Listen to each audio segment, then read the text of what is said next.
앞뒤 좌우로 한번 인사할까요? 여러분 사랑합니다. 축복합니다.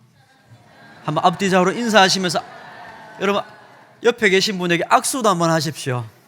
악수도 한번 손을 꽉 쥐어주시고 사랑합니다. 축복합니다. 우리 잠도 깨실 겸 옆에 분 잠 좀 깨워주실 겸 손을 꽉 잡아주십시오. 사랑하는 성도 여러분, 오늘은 하나님의 영광이 떠나간 이 비극의 자리, 가장 좋은 것이 빠져있는 하나님의 영광이 떠나간 비극의 자리에서 이제 하나님의 백성들이 어떻게 다시 하나님과 동행하며 도우시는 복된 자리로 옮겨가는지 말씀을 통해 확인해 보려고 합니다. 하나님의 은혜로우신 부르심을 따라서 이제 하나님의 새로운 백성들이 어떻게 이가봇에서 에베네셀로 옮겨갔는지를 살펴보며 함께 교훈을 받고자 합니다. 여러분, 첫 번째로 하나님의 영광이 떠나간 자리는 고통 속에서 울부짖을 수밖에 없습니다. 하나님의 영광이 떠난 자리는 고통 속에 울 수밖에 없습니다. 하나님과의 언약을 배반한 백성들, 하나님은 그 영광을 거두시고 떠나가셨지요. 죽은 엘리 제사장의 며느리가 이 영적인 비극을 깨달았습니다. 하나님이 우리 가운데서 떠나가셨다는 것을 영적으로 예민한 사람들은 깨닫지요. 영적으로 둔감하면 하나님의 영광이 우리를 떠나갔는지조차도 느끼지 못할 수도 있습니다만, 적어도 이 엘리 제사장의 며느리는 굉장히 영적으로 민감했던 것 같습니다. 시아버지가 죽고 자신이 남편이 죽고 언약궤를 빼앗겼다는 것을 하나님의 영광이 떠나갔다는 것으로 즉각 이해했습니다. 그래서 자신의 태어난 아들의 이름을 이가봇, 영광이 이스라엘을 떠나갔다, 그렇게 이름을 지었죠. 여러분, 그렇습니다. 언약궤는 빼앗긴 것이 아니고 언약궤가 이스라엘을 떠나간 것입니다. 이방 군대의 패배에서 빼앗긴 것이 아니라 이방인처럼 변해버린 자신의 백성들을 하나님이 못 견뎌 하시고 하나님이 떠나가신 것이죠. 우리가 하나님 앞에서 세상 사람들처럼 살아가면 하나님께서 우리 인생 가운데 자신의 영광을 거두어 가십니다. 우리가 아무리 기도해도 기도를 듣지 않으시지요. 하나님의 임재를 느낄 수가 없습니다.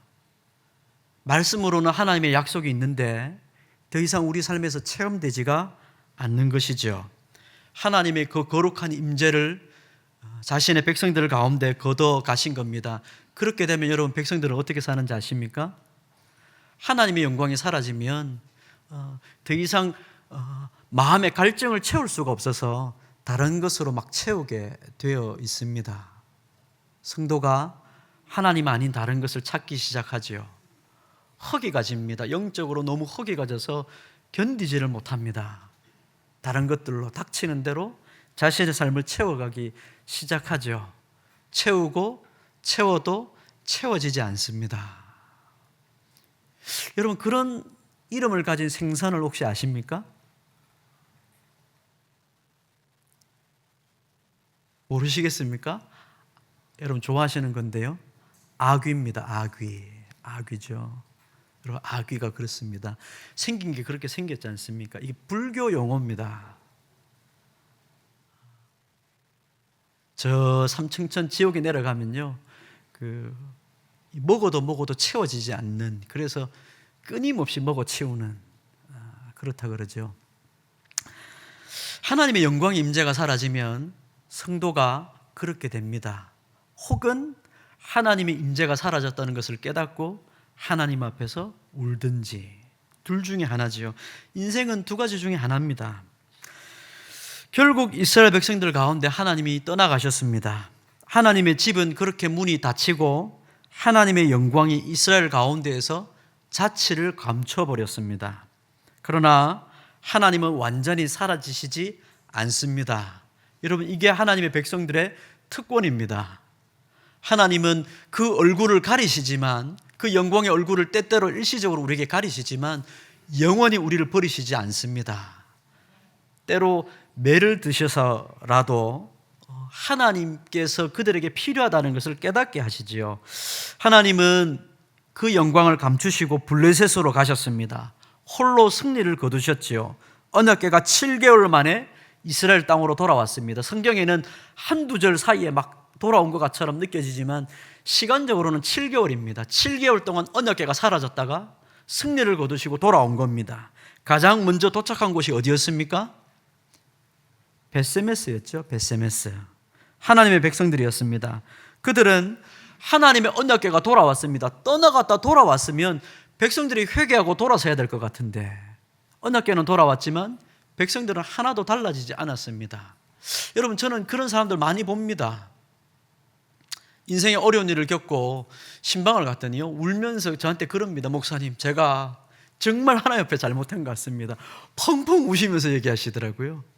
제가 이 병원에서 나가기만 하면 제가 목사님 다시는 이렇게 안 삽니다. 열심히 살랍니다. 그렇게 하셨거든요.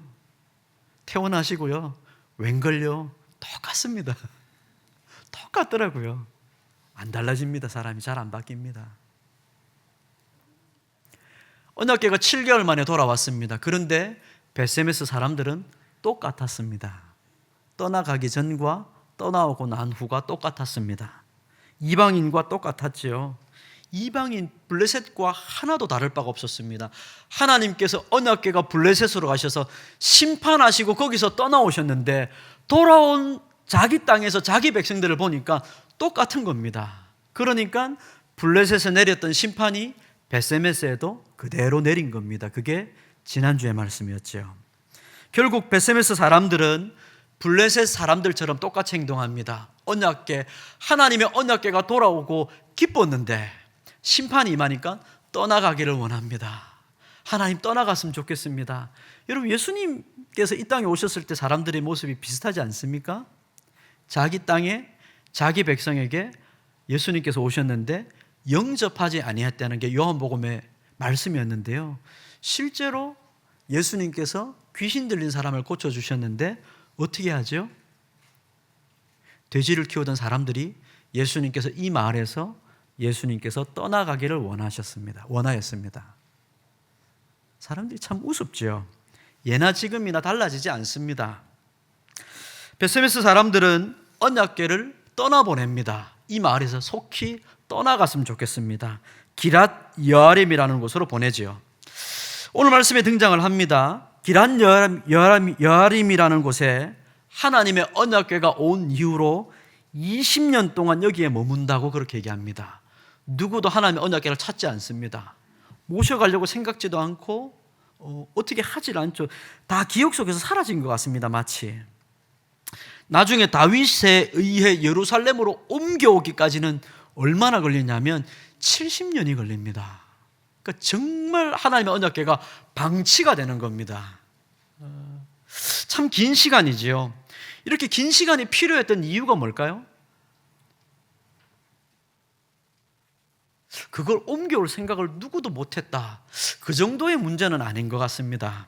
아마도 하나님의 백성들이 영적인 진정한 회복에 이르기까지 70년이라는 시간이 걸렸던 것으로 보입니다.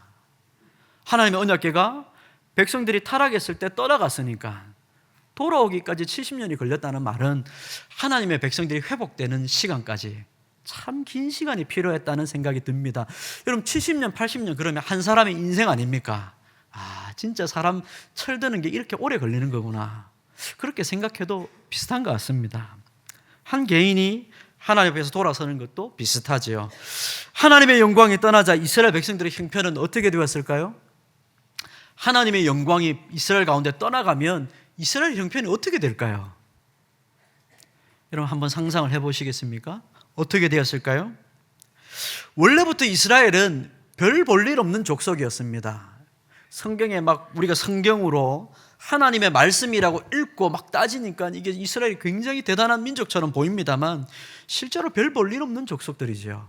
숫자가 많은 것도 아닙니다. 땅도 그렇게 큰 것도 아닙니다. 지금도 그렇지 않습니까? 별 볼 일 없습니다. 하나님 아니면 아무것도 아닌 인생들이었습니다. 주변 나라들에 비해서 문화적으로, 경제적으로, 군사적인 상황으로 뛰어난 것도 아니었습니다. 큰 세력을 자랑할 만한 민족도 아니었지요. 그들이 가나안 땅에 정착하고 땅을 얻고 승리할 수 있었던 것은 오로지 하나님의 은혜와 하나님의 도우심 때문이었습니다. 나의 나된 것은 오직 하나님의 은혜라고 고백하는 우리의 고백과 같은 것입니다. 그런 그들 가운데서 하나님의 영광이 떠나가면 어떻게 되겠습니까? 쭉정이죠. 빈 쭉정이와 같은 겁니다. 아무것도 아닌 그들에게 하나님이 영광으로 함께 하셔서 힘주시고 도와주셔서 그만큼 이렇게 세웠는데 하나님의 영광이 떠나가면 쭉정이밖에 아무것도 남는 게 없는 겁니다. 그러니까 이스라엘은 그야말로 동네 북신세가 돼버리는 겁니다. 하나님의 영광이 떠나가니까 블레셋, 그들로부터 온갖 압제와 괴롭힘을 받을 수밖에 없는 것이죠. 그래서 오늘 말씀에 보면 2절의 말씀을 보시겠습니까? 2절을 보십시오. 우리 2절 말씀 같이 한번 읽어보겠습니다. 시작. 괴가 기란 여아림에 들어간 날부터 20년 동안 오래 있은지라 이스라엘 온 족속이 여호와를 사모하니라. 아멘. 여기 이 사모했다라고 말하는 이 단어는요, 원래 뜻은 그리워한다 이런 뜻이 아닙니다. 사모했다는 뜻이 아니라 울부짖었다는 뜻입니다. 울었다는 뜻입니다. 울었다. 너무너무 괴로워서 울부짖고 슬퍼했다는 뜻이지요. 그들의 입술 밖으로 절로 탄식과 절망이 튀어나올 수밖에 없는 상황으로 내몰린 겁니다. 아주 어린아이가 부모를 여의고 고아처럼 길가에 내몰린 겁니다. 하루아침에 내몰린 거죠. 할 수 있는 것도 없고 가진 것도 없고 아무것도 없는 인생이 돼버린 겁니다. 탄식과 절망이 터져 나오는 거죠. 하나님을 향해 울부짖을 수밖에 없는, 그렇게 하지 않을 수 없는 고통스러운 상태가 되었다는 겁니다. 이 말은 이들이 진심으로 하나님을 찾았다는 뜻은 아닙니다. 여러분, 내가 울며 하나님을 찾는다는 게 그 사람이 진심으로 하나님을 찾고 구한다는 뜻은 아닙니다. 아까 제가 병원 얘기를 잠깐 했습니다만, 병원에서 여러분 누구나 아프면 다 웁니다. 내가 이 병만 나으면 하나님 전심으로 찾겠습니다. 나으면 안 됩니다. 여러분, 그런 경험 있으십니까? 그저 괴로움에 소리를 지르며 도와달라는 뜻이지요. 그저 괴로움에 소리를 지르며 도와달라는 겁니다. 도움이 되면, 도움을 받고 해결되면 또 돌아가는 겁니다. 그럼에도 불구하고 이런 시간들이 우리에게는 필요하죠. 적어도 오늘 말씀에 보면은 기란 여아림에 들어간 날부터 20년 동안 오래 있었다는 말을 보면 이런 시간들이 20년가량 지속되었다는 뜻을 말하는 겁니다. 얼마나 그들의 인생이 메말랐겠습니까? 울부짖으며 메말랐던 지난날의 시간들인 겁니다. 여러분, 1930년대요. 1930년쯤에 미국의 더스트볼이라는 굉장히 큰 재난이 있었습니다. 평원 지역에 큰 가뭄이 찾아와서 그 전역을 휩쓸었다 그럽니다. 땅이 완전히 초토화가 되어가지고 아무런 경작물도 얻을 수가 없고 소득을 얻을 수 없는 그런 시기였다 그러지요. 엄청난 흙먼지 폭풍이 막 일어나고 아무것도 앞뒤 좌우를 살펴봐도 얻을 것이 없는 그런 상황, 수년이 지속됐다 그러죠. 농작물은 사라지고 가축은 죽어나가고 사람들은 먹을 것이 없어서 기근에 시달리고 부모는 자식에게 먹을 것이 없어서 그렇게 울며 불며 세월을 보내야만 했던 시절들이 있었다 그러지요. 이 재앙의 기간 동안에 사람들은 단순히 배고픔을 넘어서서 도대체 하나님 앞에 우리가 무슨 범죄를 저질러서 이런 일이 일어났을까? 도대체 하나님 앞에서 우리가 무엇을 잘못했을까? 사람들이 절규하며 하나님 앞에 매달렸다 그러죠. 그들의 울부짖음은 단순히 고통에 대한 비명이 아니라 하나님의 은혜가 이 땅 가운데 사라졌다는 이 삶의 황량함 때문에 하나님 앞에 탄식했던 시간들이었습니다. 이스라엘 백성들의 시간이 딱 그와 같은 시간들이지요. 하나님의 영광이 떠난 자리는 이렇게 메마르고 결국 인간은 그 상황에서, 그 자리에서 텅 빈 마음으로 하나님 앞에 부르짖는 것 외에는 아무런 소망이 없이 절망하게 되는 겁니다. 하나님의 영광이 사라지면 이와 같게 되지요. 여러분의 인생은 어떻습니까? 여러분 지금 살아가고 있는 인생은 어떻습니까? 여러분 살아가고 있는 가정은 어떻습니까? 하나님의 영광이 충만하고 그분이 주시는 은혜로 기뻐하며 그렇게 살아가고 있는 가정입니까? 그런 삶의 환경입니까? 하나님의 영광이 떠나기 전에 여러분 우리 마음을 하나님께로 돌이켜서 영원토록 이 영광의 하나님이 우리 인생을 떠나시지 아니하고 동행하시는 여러분이 되시기를 주님의 이름으로 축복합니다. 둘째로 하나님의 영광이 사라진 이 이가봇, 바로 여기에서 하나님은 새로운 백성을 부르시면서 조건으로 내거시는 것이 있습니다. 그것은 전심으로 회개하여 악함을 버리라는 것입니다. 고통 속에 울부짖는 백성들을 향해 사무엘은 찾아와서 3절과 같이 선포를 합니다. 우리 3절 말씀을 같이 한번 읽어보겠습니다. 3절입니다. 시작. 사무엘이 이스라엘 온 족속으로 말하여 이르되 만일 너희가 전심으로 여호와께 돌아오려거든 이방 신들과 아스타롯을 너희 중에서 제거하고 너희 마음을 여호와께로 향하여 그만을 섬기라. 그리하면 너희를 블레셋 사람의 손에서 건져내시리라. 아멘.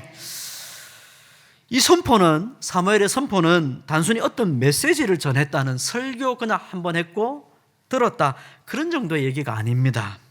하나님께서 이제 너희를 구원할 왕을 보내실 텐데 그 왕을 맞이할 백성들을 준비시키는 일입니다. 사무엘이 오실 왕을 준비하며 백성들을 새롭게 준비시키는 거죠. 마치 우리 왕이신 예수님께서 이 땅에 오실 때 오실 길에 앞서서 세례 요한이 백성들을 준비시킵니다. 광야로 나가서 회개해라, 천국에 가까이 왔다. 백성들을 준비시키죠. 그 광야 길로 하나님께서 왕을 보내실 것이기 때문에 그렇습니다. 사무엘의 말은 이와 같습니다. 사무엘이 이스라엘 온 족속에게 말하여 이르되 만일 너희가 전심으로 여호와께 돌아오려거든 너희 속에 있는 이방 신들과 아스타롯을 너희 중에서 제거하고 너희 마음을 여호와께로 향하여 그만을 섬기라. 이미 하나님은 그 백성에게서 영광을 거두셨습니다. 그러나 이제 하나님은 새로운 백성을 부르시고 그들 가운데 왕으로 찾아오실 겁니다. 왕으로 오셔서 새로운 집을 짓고 그 하나님의 집에서 놀라운 새로운 복을 주시기를 원하십니다. 그러므로 우리는 하나님께서 우리를 부르실 때 하나님의 놀라운 새로운 복을 누릴 새로운 백성으로 지금 우리를 준비시킨다는 것을 알아야 됩니다. 사무엘은 그들이 하나님의 백성으로 다시 돌아오려면 이방 신들을 버리고 자신들 가운데서 이방 신들, 하나님 아닌 다른 존재들을 다 제거하고 온 마음을 다하여서 오직 하나님께만 향하고 하나님만을 섬기라고 말씀하는 겁니다. 하나님을 왕으로 모시고 살려면 하나님만 왕으로 모시라는 겁니다. 여러분 제 말이 조금 어렵습니까? 하나님을 왕으로 모시려면 하나님만 왕으로 모셔야 된다는 겁니다. 여러분 우리는 참 이것을 많이 착각합니다. 하나님을 제가 제 인생의 왕으로 모십니다. 그런데 저한테는 하나님만 왕이 아니고 저한테는 다른 왕들도 있습니다. 제 인생엔 이것도 더 중요합니다. 이것도 중요합니다. 저것도 중요합니다. 여러분 하나님을 왕으로 섬긴다는 건 그런 게 아닙니다. 하나님을 왕으로 모신다는 것은 하나님만 내 왕으로 모신다는 겁니다. 하나님만이 내 인생의 중요한 것을 가르치시고 결정하시고 인도하신다는 말입니다. 하나님이 내 삶을 인도하신다는 말이 무슨 뜻입니까?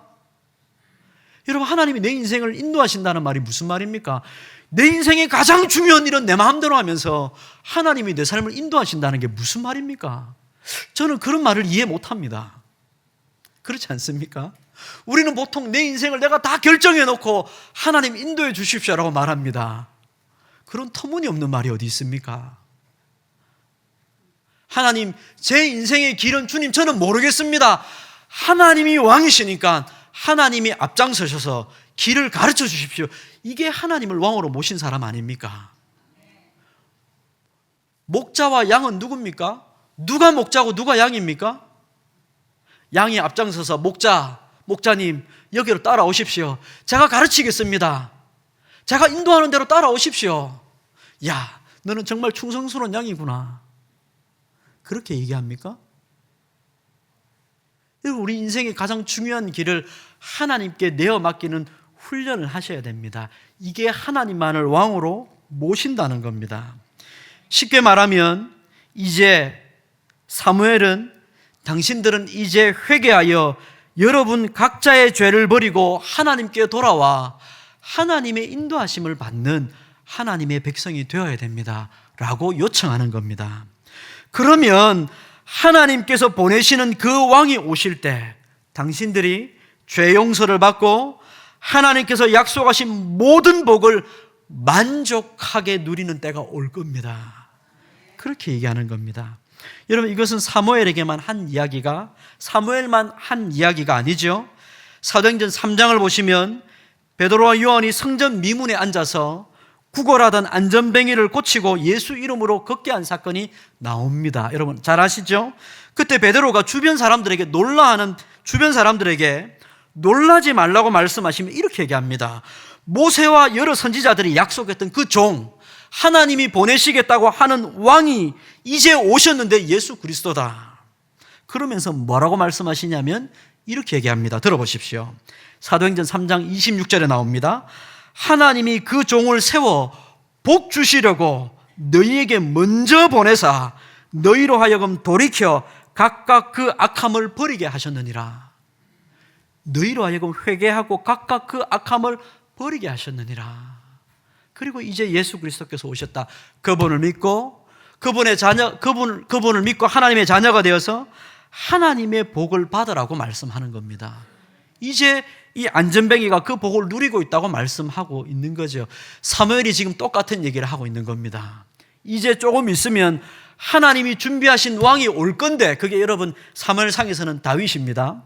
그 왕이 올 건데 그 왕이 오기까지 준비한 새로운 백성으로 회개하고 죄를 버리고 하나님께 돌이켜서 하나님 주신 복을 받으라, 이 얘기입니다. 회개하고 하나님만을 왕으로 섬기며 그 복을 받으라는 거죠. 우리의 위대한 왕 예수님이 오셔서 큰 구원의 복을 주시기 위해 우리에게 먼저 하신 일이 무엇입니까? 돌이켜서 각각 그 악함을 버리라는 겁니다.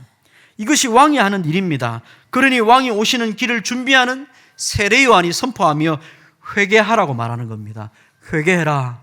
당신의 죄를 다 버리고 죄에서 돌이켜서 하나님이 보내신 왕을 모셔드리라고 말하는 겁니다. 이제 하나님이 기름 부어 세우실 왕 다윗과 솔로몬을 통해 하나님의 언약궤가 예루살렘으로 들어오고 하나님의 집이 세워지고 영광스러운 하나님의 나라가 이루어질 텐데 무엇이 우리에게 필요합니까? 뭐가 당신들에게 필요합니까? 지금 그 얘기를 하는 겁니다. 여러분, 우리가 예수님 믿었습니다. 여러분, 이제 그 다음 얘기를 우리가 잘 생각을 하진 않습니다만 예수님을 믿었습니다.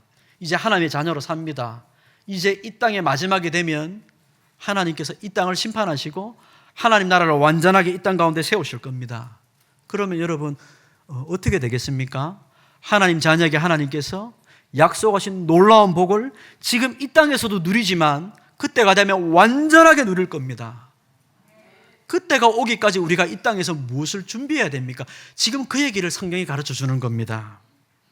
백성들이 각각 그 죄를 버리고 악함에서 떠나 하나님께로 돌아와 전심으로 하나님만을 따르기로 결단하는 일, 이게 여러분 교회에서 하는 일 아닙니까?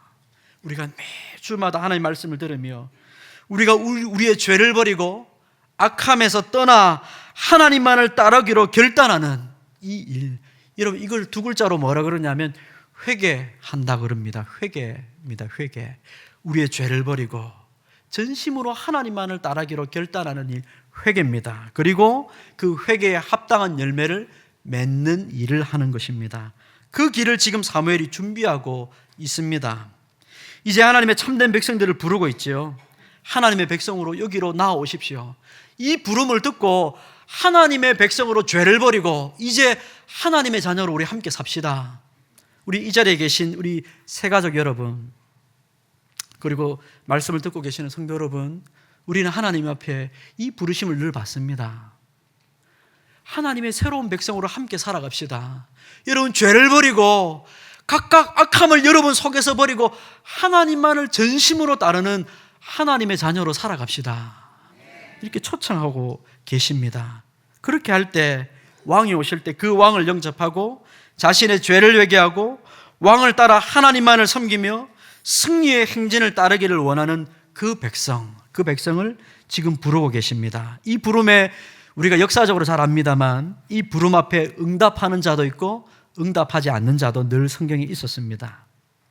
복음의 말씀을 들을 때 여러분 우리 속에 높아진 모든 것들을 다 우리 속에서 긁어내시고 높아져 있는 모든 것을 끌어내리시고 우리 속에서 쫓아내셔서 하나님만을 왕으로 모신 우리의 영혼이 되시기를 주님의 이름으로 축복합니다. 하나님만을 왕으로 모시는 여러분의 가정이 되시기를 주님의 이름으로 축복합니다. 하나님만을 왕으로 모시는 우리 통영성민교회가 되기를 주님의 이름으로 축복합니다. 하나님께로 돌아온다는 것은 단순히 말로만 하는 것이 아닙니다. 우리의 마음속에 있는 세상의 욕심, 이기심, 우상, 하나님처럼 섬기는 모든 것들을 다 긁어내버리고 쫓아내버리고 전심으로 하나님만을 따르기로 결단하는 우리의 마음이 필요합니다. 우리의 행동이 필요합니다. 그럴 때 비로소 우리의 인생이라는 배가 하나님과 함께 동행하며 온전한 길로 나아가게 될 줄로 믿으시기를 바랍니다. 셋째로 회개의 열매로 하나님께서 우리에게 무슨 복을 주시는지를 말씀을 통해 확인하고자 합니다. 그것은 바로 에베네셀입니다. 하나님이 이렇게 부름을 받은 하나님의 백성들에게로 다시 돌아오십니다. 그들 가운데 좌정하십니다. 복을 베풀어 주십니다. 그것이 오늘 미스바에 모인 하나님의 백성들의 승리입니다. 백성들이 미스바에 모여서 미스바라는 한 지역에 모여서 자신이 잘못했다는 것을 깨닫고 하나님 앞에 금식하고 죄를 회개하기 시작합니다. 그들의 회개와 참된 예배의 모임수 가운데 갑자기 블레셋이 공격을 해 들어오죠. 전쟁 준비도 안 됐습니다. 예배하러 왔으니까 아무 준비도 안 됐습니다. 그런데 블레셋이 공격을 해 들어옵니다. 준비도 되지 않은 채 쳐들어오니까 두려움에 빠집니다. 그러나 여러분, 이전과 달라진 것이 있었죠. 이전에는 전쟁의 준비가 되었지만 하나님이 없었습니다. 그런데 이제는 전쟁의 준비는 안 되었지만 하나님이 함께 계십니다. 하나님이 그들과 함께 계셨습니다. 백성들은 사무엘더러 당신이 우리를 위해 기도해 주십시오. 요청을 합니다. 우리는 싸우러 갈 테니까 기도해 주십시오. 그들이 하나님 앞에 참되게 마음으로 돌이키지 않았다면 사무엘의 기도가 무슨 소용이 있겠습니까? 사무엘더러 기도해 달라고 말한 건 사무엘이 기도하는 것이 백성들이 참되게 하나님께 회개하지 않았다면 무슨 소용이 있겠습니까? 그러나 그들은 하나님 앞에 죄를 회개했고 돌아온 하나님의 참된 백성들이었습니다. 하나님은 백성들을 두렵게 했던 블레셋을 이스라엘 앞에서 산산조각 내버리십니다. 이전에는 그들을 두렵게 했던 존재들이었지만 하나님이 함께 하시니까 아무것도 아니었습니다. 하나님이 그들을 무찌르셨죠. 하나님이 이기게 하셨습니다. 그리고 그 승리를 기념하기 위해 돌을 세우고 그곳에 이름을 부릅니다. 그 유명한 에베네셀입니다. 하나님이 여기까지 도우셨습니다. 저는 여러분 목사입니다만 에베네셀이 구체적으로 어디 있는지 잘 모릅니다. 지도를 찾아보면 찾을 수 있습니다만 가본 적도 없고 구체적으로 잘 모릅니다. 여러분도 모르실 겁니다. 몰라도 됩니다. 에베네셀이 어디 있는지 알면 뭐 할 겁니까? 하나님이 복 주시기 위해 부르시는 하나님의 백성들이 자신의 죄를 회개하고 모든 악을 내다버리고 하나님만을 섬기기로 결단할 때 여러분 우리가 어디에 서 있든지 바로 거기가 에베네셀입니다. 우리의 에베네셀이 있는데 이스라엘 가서 에베네셀이 어디 있는지 찾으면 뭐 할 겁니까? 우리가 가고 서는 모든 것이 하나님께서 도우시는 곳입니다. 사랑하는 성도 여러분, 하나님은 복 주시는 분이십니다. 믿으시기 바랍니다. 여러분 정말 믿으셔야 됩니다. 우리 하나님은 모든 복의 원천이십니다. 하나님은 우리의 피난처시요 도움이 되십니다. 우리가 그 하나님의 백성으로 우리가 살아가기를 꿈꿔야 됩니다. 그런 하나님의 백성이 되기를 원하고 그 하나님과 동행하기를 원하고 그 하나님이 영광으로 우리와 함께하기를 원하셔야 됩니다. 우리가 온갖 죄를 저지르며 하나님 앞에 막 살면서도 하나님의 영광이 우리를 떠나지 않기를 기대해서는 안 됩니다. 그렇게 해서는 안 되고 여러분 우리의 마음을 온 마음을 다하여서 하나님을 찾고 구해야 됩니다. 하나님은 형식상의 백성을 찾기를 원하시지 않습니다. 명목상의 성도를 구하시지 않습니다. 하나님의 참된 백성을 지금도 하나님은 찾고 계십니다. 자신의 모든 죄를 회개하고 우리 속의 악함을 내버리고 죄를 용서받고 거룩한 하나님의 백성으로 살기를 결단하는 우리를 하나님 지금도 찾고 계십니다. 하나님이 복 주기를 원하십니다.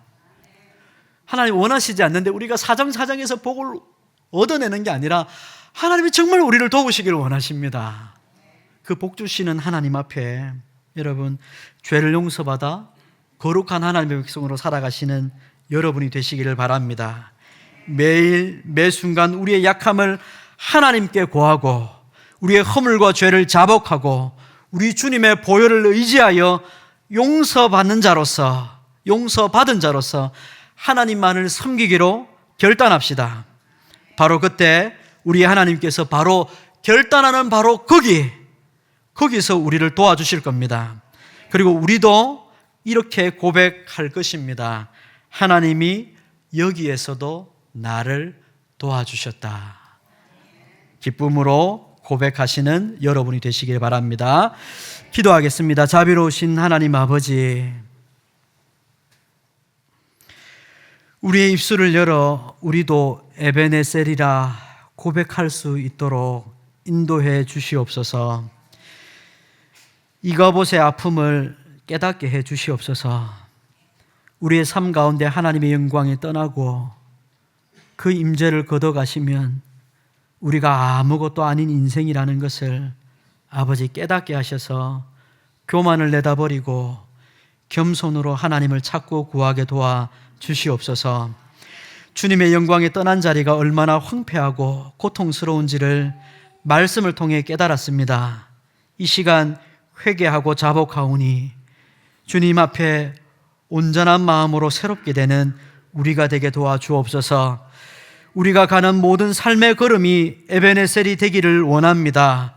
우리의 힘과 능력이 아니라 회개하고 주님만을 온전히 섬기는 우리에게 동행하시며 힘주시는 하나님의 능력으로 살아가는 일주일이 되기를 원하오니 주여 함께하옵소서. 우리가 서 있는 모든 자리에서 하나님을 발견하며 하나님만이 우리의 왕이시라 영원한 도움이시라 고백하며 살아가는 일주일의 삶이 되도록 역사하여 주옵소서. 우리 구주 예수 그리스도의 이름으로 기도합니다. 아멘.